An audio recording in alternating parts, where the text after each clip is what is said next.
Assalamualaikum warahmatullahi wabarakatuh. Sebelum saya membahas materi terkait sistem pakar untuk inferensi forward chaining, maka sebelumnya saya menjelaskan ya bahwa di video saya dengan channel Nur Nafi'iyah itu sudah pernah saya bahas terkait sistem pakar. Sistem pakar. Nah, ini sistem pakar yang berbasis algoritma C4.5, KNN, naif Bayes. Nah, terus ini. Nah, terus di video saya penjelasan terkait apa itu sistem pakar itu juga sudah saya buat. Nanti bisa di-search ya di playlist ini. Nah, berikutnya sebelum saya membahas materi, saya perkenalkan diri. Saya dosen di Universitas Islam Lamongan. Pendidikan saya S1 di Universitas Islam Lamongan. Juga S2 saya di STTS. STTS itu sekarang berubah nama menjadi ISTTS. Terus saat ini saya menempuh S3 di ITS sejak tahun 2019. Nah, kalau penelitian saya itu lebih banyak memang terkait kecerdasan buatan, data mining, computer vision. Nah, ini caranya search di Google nama Scholar kita aja di search, kemudian nanti setelah buka Scholarnya search aja nama saya Nur Nafi'iyah. Nah, nanti muncul ini. Ya. Kemudian aplikasi saya yang ada di Play Store itu 2 sebenarnya. Tapi yang tahun pertama 2018 itu sudah expired. Yang ada tinggal status balita. Nanti aplikasi itu terkait bagaimana menentukan berat balita, statusnya bagaimana, menentukan tinggi balita, statusnya bagaimana, seperti itu. Nah, aplikasi yang lainnya juga pernah saya upload di repository. Nanti set aja di GitHub dengan nama Nur Naf ini. Nah, buku yang pernah saya terbitkan ada 3 terkait kecerdasan buatan, terkait pengolahan citra digital, dan yang ketiga terkait data mining, clustering ini. Terus usaha saya yaitu terkait privat atau jasa kursus ya, jasa kursus tatap muka online dengan nama Nayafada Academy. Nanti bisa di browsing ya di nayafadaacademy.com. Nah, lanjut langsung saya ke materi penjelasan. Sebelumnya saya sudah menjelaskan apa itu sistem pakar. Nah, sistem pakar itu ada komponen yang namanya inferensi. Penjelasan inferensi adalah cara merepresentasikan, cara menalar, cara menyelesaikan masalah ya. Nah, secara standarnya atau secara dasarnya sistem inferensi ini ada 2, yaitu forward chaining, pindah.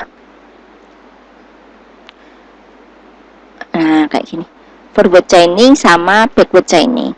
Nah, forward ataupun backward itu kedua-duanya berbasiskan rule. Jadi sistem pakar itu lebih banyak knowledge-nya atau ini ya komponennya lebih banyak ke berbasis rule atau aturan produksi.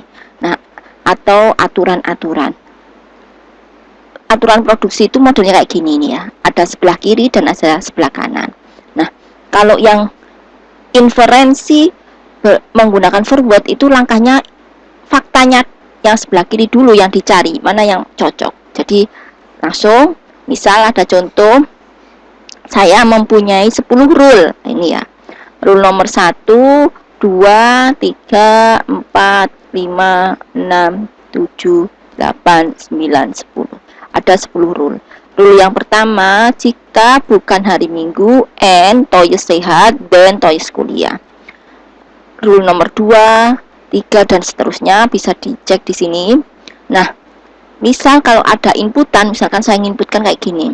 Hari ini bukan hari Minggu, misalkan saya inputkannya hari Senin. Itu berarti sama aja bukan hari Minggu ya. Hari ini hari Senin. Kemudian toys kuliah. Yang ditanyakan, apakah benar Toyis belajar di kampus Udinus. Loh, kenapa kok Udinus, Bu, yang dipakai contoh? Ini ngambil dari bukunya Bapak Sutoyo. Mungkin Bapak Sutoyo ini home base-nya di Udinus ya, mungkin loh ya. Ayo kita search aja. Saya karena nggak pernah ngerti atau ini.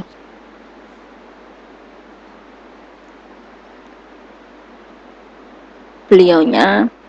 Apakah home base-nya di Udinus?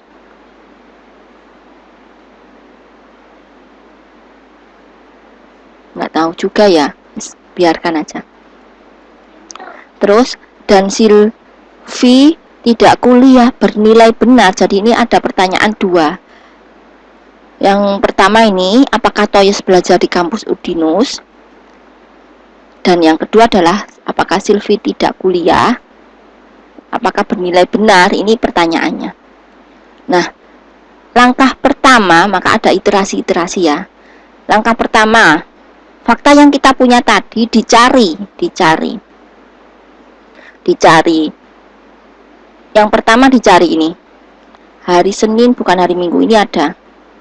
Astagfirullahaladzim. Nah ini ada. Akan tetapi di sini ada N. Nah ini belum kita punya nih. Fakta ini belum kita punya, maka ini di skip. Ya, nomor 1 di skip. Barulah kita ke nomor 2. Rule nomor 2. Jadi rule itu hanya boleh dikerjakan 1 kali. Artinya boleh dibaca 1 kali saja. Jadi kalau ada lagi nggak boleh numpuk. Jadi hanya boleh 1 kali saja. Nah, terus yang kedua, if jika Toyes kuliah dan Silvi kuliah. Nah, ini ada pernyataan bahwa Toyes kuliah. Oh iya, sama nih sama rule-nya. Udah, nomor 2 dicoret. Nah, nomor 2 dicoret. Berikutnya iterasi yang kedua, fakta baru yang kita dapat tadi dimasukkan ke sini. Silvi kuliah, ini ya. Dan-nya kan Silvi kuliah. Lanjut, dicari lagi. Sekarang bukan hari Minggu. Iya, ada kita punya, tapi enggak punya nih, Toyes sakit. Nah, dilewati. Lalu nomor 4. Bukan hari Minggu. Oh, ada. Kita punya ini, bukan hari Minggu. Dan mahasiswa Udinus kuliah. Maka ini yang dicoret. Artinya ini sudah nggak boleh dibaca lagi rule-nya. Ya. Rule-nya nggak boleh dibaca lagi. Oke, maka ada iterasi berikutnya nomor 3. Nah, fakta yang nomor 4 tadi dimasukkan mahasiswa Udinus kuliah. Nah, dimasukkan ke fakta baru. Nah ini. Terus dibaca lagi rule nomor 5. Rule nomor 5, Toyes di rumah sakit. Nggak punya. Mahasiswa Udinus kuliah punya, tapi nggak ada gandengannya, nggak boleh. N itu kedua-duanya harus bernilai benar. Jadi nggak boleh dilanjut rule nomor 5. Rule nomor 6. Mahasiswa Udinus kuliah kita punya. Ya kita punya, tapi ini ada Toyes sakit. Kita nggak punya yang ini. Sehingga ini nggak boleh juga. Jadi rule itu boleh dicoret jika kedua-duanya atau kalau salah satu evidennya bernilai benar. Maksudnya itu jika kalau ada 2 kayak gini harus kedua-duanya benar. Tapi kalau satunya benar, satunya salah, nggak boleh. Artinya ini nggak kita punya ya, ini nggak punya. Jadi nggak boleh dilanjut. Berikutnya rule nomor 7. Toyes kuliah. Oke, kita punya. Toyes kuliah. Tapi di sini ada N. Maka nggak boleh dilanjut. Ya, kayak gitu. Terus nomor 8. Bukan hari Minggu. Oke, kita punya nih fakta bukan hari Minggu. Nah, ini ya. Tapi kan ada N juga, maka ini nggak bisa kita lanjut. Rule nomor 9. If jika mahasiswa Udinus kuliah, nah kita punya ini. Jika mahasiswa Udinus kuliah, dan kuliah tidak libur. Nah, ini. Rule nomor 9 dicoret. Karena kita punya faktanya. Nah, iterasi berikutnya nomor 4. Fakta yang kita punya tadi yang baru dimasukkan nomor 9 ini. Kuliah tidak libur. Nah, ini dimasukkan ke sini. Terus dilanjut lagi. Rule nomor 10. Kan ini tadi nggak bisa. Ini nggak bisa karena nggak punya gandengnya. Ini juga nggak bisa. Nggak punya ini kan rumah sakit. Ini ada tapi yang ini nggak bisa. Ini ada tapi ini nggak bisa. Ini ada, ini nggak bisa. Nah, rule nomor 10 sekarang. Kuliah tidak libur. Oke, kita punya nih. Kuliah tidak libur. Dan Toyes belajar di kampus Udinus. Oh, sudah nih, sudah selesai. 10 rule sudah dibaca. Kalau sudah dibaca rule-nya, mohon maaf ya, ini saya sambil bukakan minum anak. Maaf. Bismillah. Oke, saya lanjut. Rule nomor 10 sudah. Kemudian rule lainnya belum ada yang cocok. Ya, syaratnya tadi kan kita mengerjakannya, inferensinya itu dari if dulu, terus dicari yang cocok yang kita punya, fakta yang kita punya. Fakta itu bisa bertambah sesuai yang sudah kita coret tadi. Ya. Kemudian hasil akhirnya yang kita punya tadi, fakta-fakta baru ditulis di sini. Ya, ini Silvi kuliah, mahasiswa Udinus kuliah tidak libur, Toyus belajar di kampus Udinus, dan ini sudah selesai semua. Rule-nya nggak ada yang bisa dicoret lagi. Maka yang terakhir adalah mencari nih, tadi ada fakta yang ditanyakan. Apakah benar Toyus belajar di kampus Udinus dan Silvi tidak kuliah? Nah, ini ternyata yang Toyes belajar di kampus Udinus, di sebelumnya itu ada yang kita punya nih. Nah, ini Toyes belajar di kampus Udinus. Ini. Akan tetapi yang Silvi tidak kuliah itu bernilai salah. Jadi yang tidak kita punya itu bernilai salah. Yang kita punya bernilai benar. Itu cara kerja forward chaining.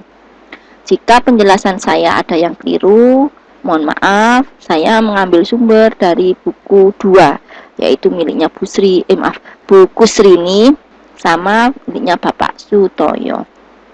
Terima kasih sebelumnya. Mohon maaf. Assalamualaikum warahmatullahi wabarakatuh.